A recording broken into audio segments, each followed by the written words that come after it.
प्यारे बच्चों, नमो नमः। मैं डॉक्टर हरिनारायण उपाध्याय, आपका शिक्षक। विद्यार्थी ऑनलाइन पढ़ेंगे और बढ़ेंगे शैक्षिक चैनल पर आपका स्वागत करता हूं। आज हम लोग समास का अध्ययन करेंगे। समास शब्द का क्या अर्थ होता है और समास की व्युत्पत्ति कैसे हुई है, सर्वप्रथम हम यहाँ पर प्रकाश डालेंगे। समास शब्द को यदि हम लेते हैं तो समास को हम सम, धन, अस के रूप में लिखते हैं। सम का अर्थ होता है ये उपसर्ग लगा हुआ है। यहां पर हम सम उपसर्ग लगा हुआ है और अस का अर्थ होता है ये धातु, सत्ता मूलक धातु के रूप में, जिससे कि सत्ता स्थापित हो, सत्ता मूलक धातु के रूप में इस शब्द का यहां प्रयोग है, धातु के रूप। तो हमारा समास शब्द कैसे बन रहा है, उसकी व्युत्पत्ति कैसे हो रही है, आप लोग यहां देखने का प्रयास करें। सम उपसर्ग लगा हुआ है यहां पर और यहां पर अस धातु है और घय प्रत्यय, घय प्रत्यय लगा हुआ। इसका अर्थ ये हुआ कि संस्कृत में समास की जो व्युत्पत्ति हुई है वो श्रम उपसर्ग और अस धातु से तथा घय प्रत्यय लगा करके समास शब्द बना हुआ। आइए हम समास की व्युत्पत्ति के बाद समास की संस्कृत में परिभाषा क्या है, हम इस पर विचार करेंगे। समास की संस्कृत में परिभाषा को विद्वानों ने अपने अपने शब्दों में परिभाषित करने का प्रयास किया, लेकिन बहुत गहराई में न जा करके हम केवल उसके शब्द और अर्थ के लक्षणों पर प्रकाश डाल करके ही समास के विषय में जानकारी कर सकते हैं। आइए देखें, जैसे यहां पर लिखा हुआ है, अनेक पदानाम एक पदी भवनम समासा। अनेक पदानाम, इससे यह स्पष्ट हो जाता है कि समास जो है दो पदों से बनता है अथवा दो से अधिक पदों से बनता है, क्योंकि यहां पर लिखा हुआ है अनेक पदानाम, अनेक पदों को एक पदी भवनम, उनका एक पद में होना समास कहा जाता है। अब आपके सामने प्रश्न ये उठता है कि समास के पद क्या है जिससे समास बनता है। तो हमेशा कोई भी पद बनेगा तो वो शब्द के माध्यम से ही बनेगा, और वह शब्द यदि सार्थक है और सुबंत, संस्कृत में सुबंत पद कहते हैं, तो जितने भी शब्द आएंगे वो सार्थक शब्द आएंगे और सार्थक शब्दों के साथ सार्थक शब्दों का मिलन होगा और उनके मिलन से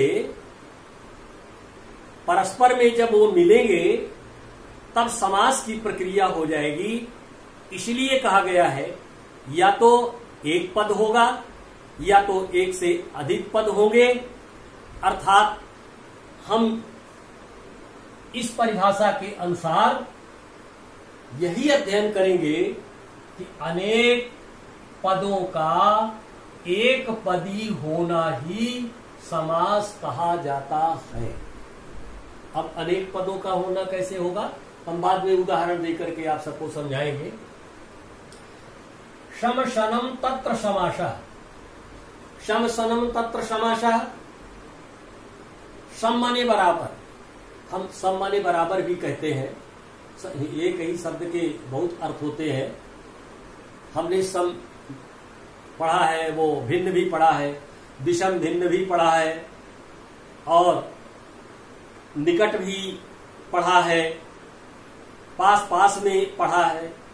तो ऐसे जो शब्द आएंगे, जो पद आएंगे, वो निकटवर्ती होंगे, उनमें उनको निकट लाया जाएगा और निकट ला करके उनको एक पद बनाया जाएगा।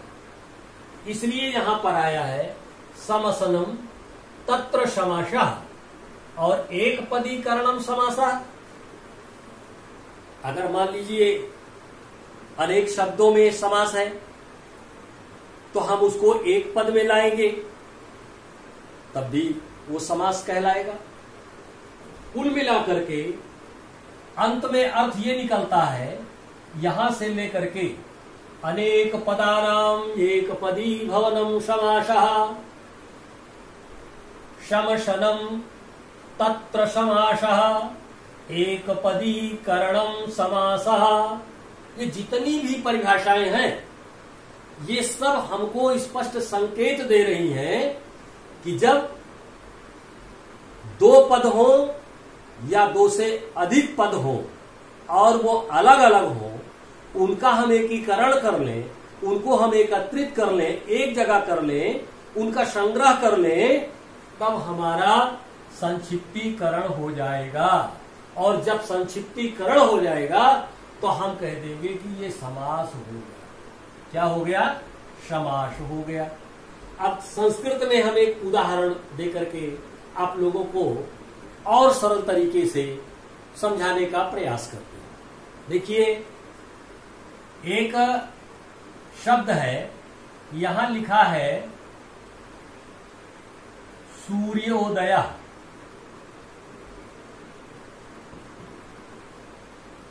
सूर्योदय, यहां पर इसका संक्षिप्तीकरण है। हम इस सूर्योदय को अगर हम पा गए, लिखा हुआ है यहां पर, हम यहां लिख दे रहे हैं, जगह कम है, नहीं बोल रही। सूर्यस्य उदयः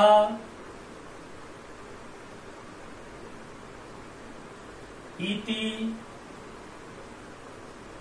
सूर्योदय। सूर्योदय,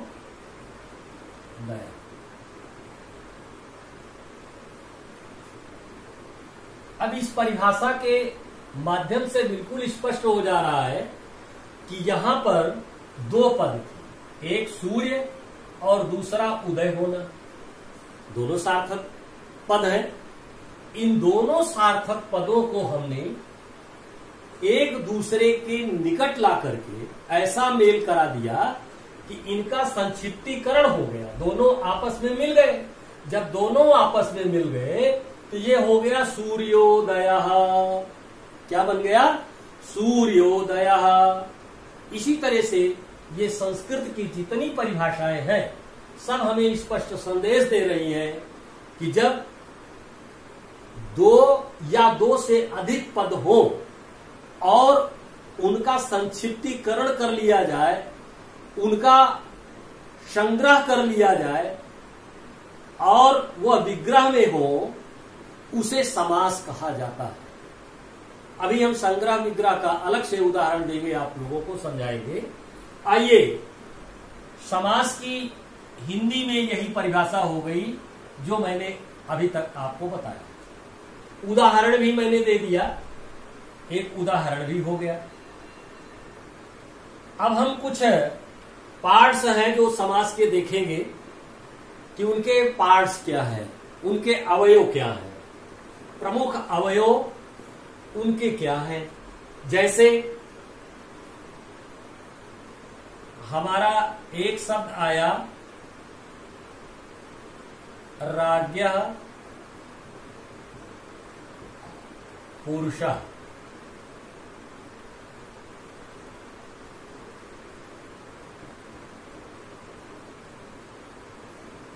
यहां पर आ गया राज्ञः पुरुषः। जो प्रथम पद आता है उसको हम समास में पूर्व पद कहते हैं। क्या कहते हैं? पूर्व पद।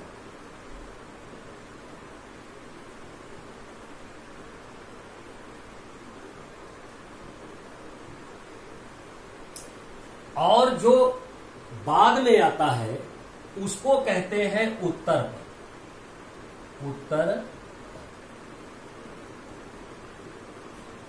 राज्ञा पूर्व पद हो गया, पुरुषा उत्तर पद हो गया, और दोनों अलग अलग है। अब हम पूर्व पद और उत्तर पद को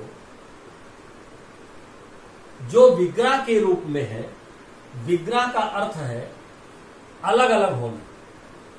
दो शब्द बड़े महत्वपूर्ण है, विग्रह और संग्रह।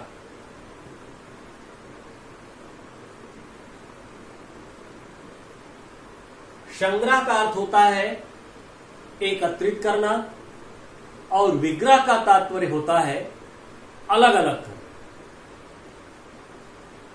हम अलग अलग कैसे करेंगे? मान लीजिए संग्रह में कोई पद दिया हुआ है, हम उसकी विग्रह करेंगे, तो संग्रह से विग्रह करने को अगर हम उद्यत होते हैं तो दोनों पद अलग अलग हो जाते हैं, और दोनों पदों को अगर हम विग्रह करना चाहते हैं तो विग्रह में वो एक हो जाते हैं। संग्रह में विग्रह में अलग अलग हो जाते हैं और संग्रह में एकत्रित हो जाते हैं। उसी को संक्षिप्तीकरण भी कहा जाता है। परिभाषा भी यही कहती है। देखें, यहां पर राज्ञः पुरुषा लिखा है, अगर हम इसको राजपुरुषा कह देते हैं, राजपुरुषा,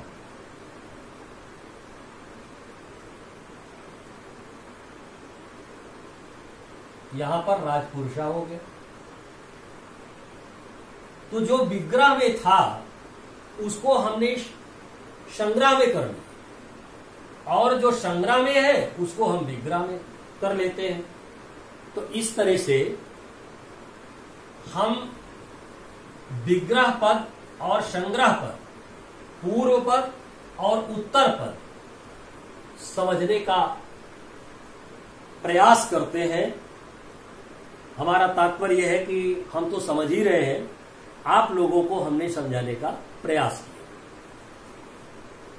समास के प्रमुख अवयव के बाद समास के प्रकार आता है। अब ये सब जो हम पढ़ रहे हैं, इसका वरदराजाचार्य और महर्षि पाणिनि ऐसे महान विभूतियां, जिन्होंने, महर्षि पाणिनि ने अष्टाध्यायी की रचना की, और वरदराज जी ने लव सिद्धांत कौमुदी की रचना की। उन्होंने हमको ऐसा सूत्र दिया जिन सूत्रों के माध्यम से हमें आज इन ऐसे ऐसे महत्वपूर्ण चीजों की जानकारी हो रही है, जो हम उनको सूत्र मान करके पढ़ रहे हैं। वो स्वयं में सूत्र है। आइए हम देखें समास के प्रकार। समास कितने प्रकार का होता है, इस पर हम चर्चा करेंगे। अब यहां पर हम इसको मिटा देते हैं।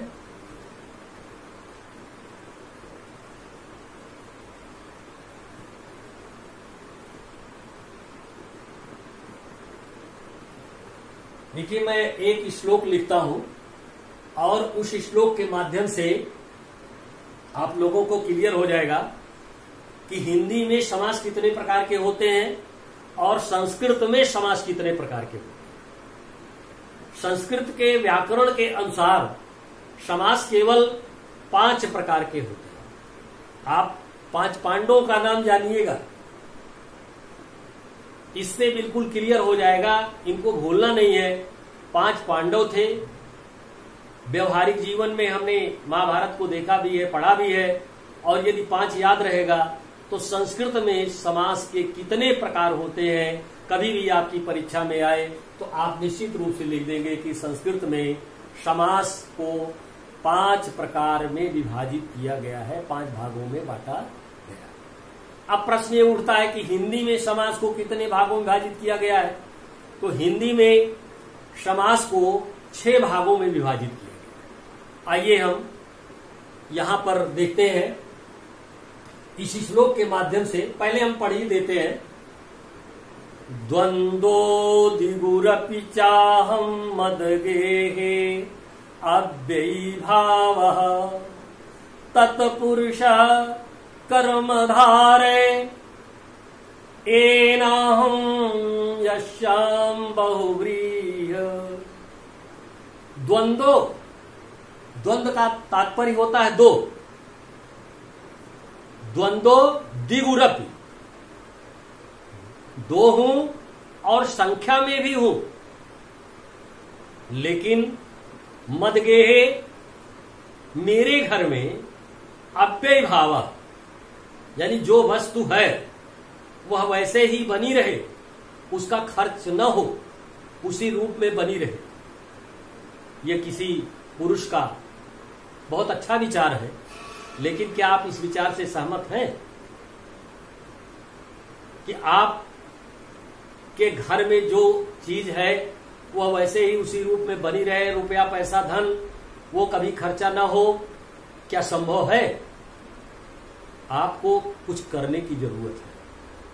क्या करने की जरूरत है? इच्छा तो बहुत अच्छी है कि उसका अव्यय न हो, लेकिन अव्यय किसका होगा? जब आप कुछ करेंगे, जब आपके घर में कुछ है ही नहीं है तो अव्यय होने का कोई प्रश्न ही नहीं उठता है, चोरी होने का कोई प्रश्न ही नहीं उठता है। इसलिए घर में जो है वो कैसे होगा? कर्म के आधार पर। कर्म क्या कहता है? द्वंद्वो दिगुरपि चाहं मदगेहे अव्ययी भावः तत्पुरुष कर्मधारे एनाहं स्याम बहुव्रीहि। इसलिए हे पुरुष, कर्म को धारण करो, और जब कर्म को धारण करोगे तो बाढ़ आ जाएगी। भगवान श्री कृष्ण कहते हैं कि कर्म करिए, बिना कर्म के आपको कुछ नहीं मिल सकता है। इसलिए कर्मण्येवाधिकारस्ते, कर्म करना तुम्हारा अधिकार है, और कर्म करो। कर्म से आपको निश्चित रूप से कुछ न कुछ मिलेगा, और जो मिलेगा वो घर में आएगा। तब आप कहिए कि ये अव्यय न हो, माने इसका व्यय न हो, जैसे है वैसे बना रहे। हमारा तात्पर्य है इस श्लोक के माध्यम से आप सबको समझाने का, ये हमारा ढंग है कि आप समझ जाएं कि समास कितने प्रकार के होते हैं। 5 प्रकार के होते हैं, आप संस्कृत वाला ले लीजिए। 6 प्रकार के होते हैं, आप हिंदी वाला ले लीजिए। आइए देखें।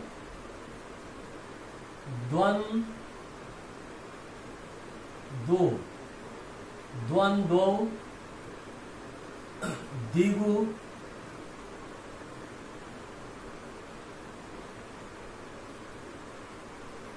द्वंद्वो दिगुरपि चाहं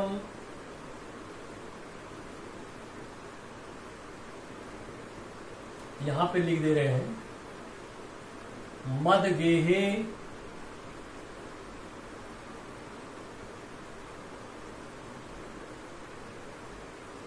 अव्ययी भावा, अव्ययी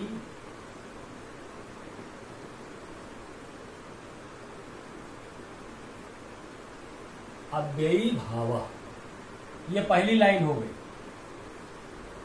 यहां पर द्वंद्वो दिगुरपि चाहं मदगेहे अव्ययी भावा। तब क्या करना चाहिए? तत्पुरुष,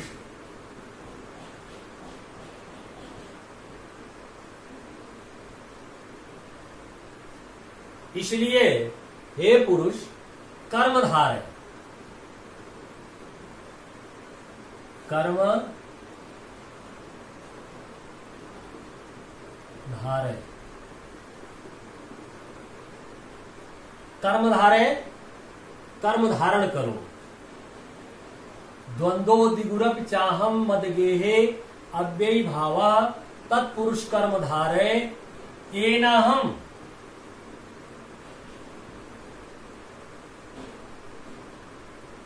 एनाहम श्याम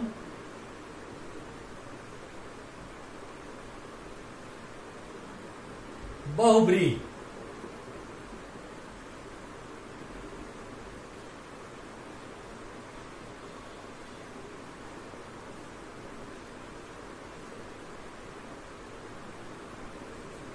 बहुब्री। नंबर 1 द्वंद्व समास। नंबर 2 द्विगु समास। नंबर 3 अव्ययी भाव समास। नंबर 4 तत्पुरुष समास। नंबर 5 कर्मधारय समास। नंबर 6 बहुब्रीहि समास। इस तरह से हिंदी के 6 समास आ गए।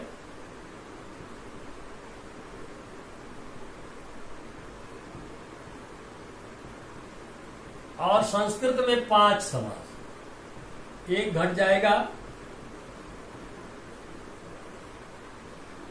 ये आपको जानना चाहिए। हिंदी में